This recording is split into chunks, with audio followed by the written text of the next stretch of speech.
মধ্যবিত্ত পরিবারের একমাত্র ছেলে পরীক্ষায় এ প্লাস পেয়েছে। খুশিতে মাকে বলল, মা, আমি তো এ প্লাস পেয়েছি, তুমি বলেছিলে যা চাইবো তাই দিবে। মা তখন ছেঁড়া মশারি সেলাই করছিলেন। ছেলের আনন্দমাখা মুখ দেখে হাসি মুখে বললেন, অবশ্যই দিব, আমার বাবাটা এত ভালো রেজাল্ট করেছে, কি চাও বলো। ছেলে বলল, মাথায় হাত রেখে কসম খাও, যা চাইবো কিনে দিবে।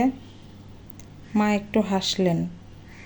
বাবা, কসম খাওয়া যায় না, তবুও বলো কি চাও, পারলে দেব। ছেলে নির্দ্বিধায় বলল, মোটর সাইকেল। মা থমকে গেলেন। গোষ্ঠীর কারো তো মোটর সাইকেল নাই, তুমি এখনো ছোট, মোটর সাইকেল কি তোমার হাতে মানায়?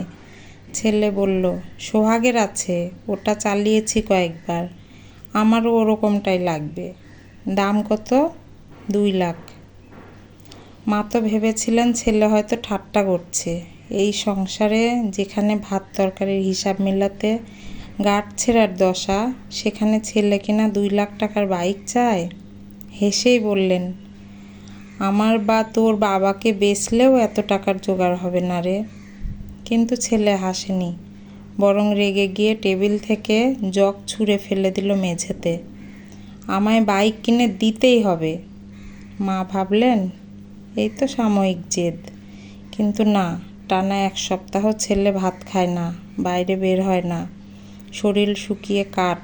মায়ের মন ছটফট করতে লাগলো। অবশেষে স্বামীকে বললেন, ছেলেকে একদম খাওয়া দাওয়া বন্ধ করে দিয়েছে, দেখো না কিছু করা যায় কি না। স্বামী রেগে বললেন, 1 সপ্তাহ না খেয়ে থাকলে থাকুক, ওর বয়স কম, মাথার রক্ত গরম, এই বয়সে মোটরসাইকেল হাতে তুলে দিলে মরবে। মা কিছু বলতে পারলেন না। একদিকে ছেলের কষ্ট, অন্যদিকে স্বামীর কঠিন সিদ্ধান্ত। এমন সময় স্বামী 3 দিনের অফিস সফরে অন্য শহরে চলে গেলেন। সেদিন সন্ধ্যায় মা হঠাৎ দেখেন ফ্যানের সাথে নিজের শাড়ি বেঁধে ঝুলে আছে ছেলে। ভাগ্যিস দরজার ছিটকানি ঠিক মতো লাগানো ছিল না।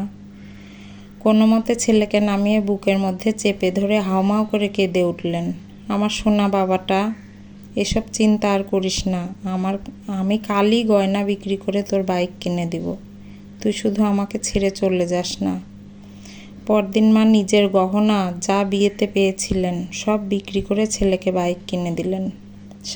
স্বামী কিছু জানলেন না, ভাবলেন ছেলের জীবন আগে। নতুন বাইক নিয়ে ছেলে বের হলো বন্ধুদের সাথে দেখা করতে। কিন্তু বন্ধুরা ঠাট্টা করলো, তোর বাইকটার তো পাওয়ারই নাই রে। একটু কথার লড়াই, তারপরে সিদ্ধান্ত, রেস হবে, স্থান বড় রাস্তা। অন্য শহরে ক্লান্ত শরীরে কাজ করছিলেন বাবা। হঠাৎ স্ত্রীর কান্না জড়ানো ফোন, তুমি তাড়াতাড়ি এসো, আমার সোনা বাবাটার কিছু হয়ে গেছে, চোখ খোল বাবা। বাবা সব ফেলে ছুটে এলেন। বাড়িতে ঢুকে দেখলেন গম গম করছে লোকজন।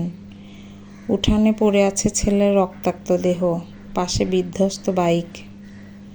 রেস করতে গিয়ে আর বেঁচে ফিরল না তার একমাত্র সন্তান।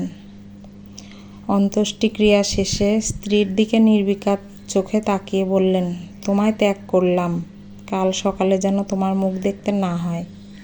ডিভোর্স আর শেষ দেখা কোর্টে হবে। গল্পের নাম কিং কর্তব্য বিমূঢ়। লেখক জয়ন্ত কুমার জয়।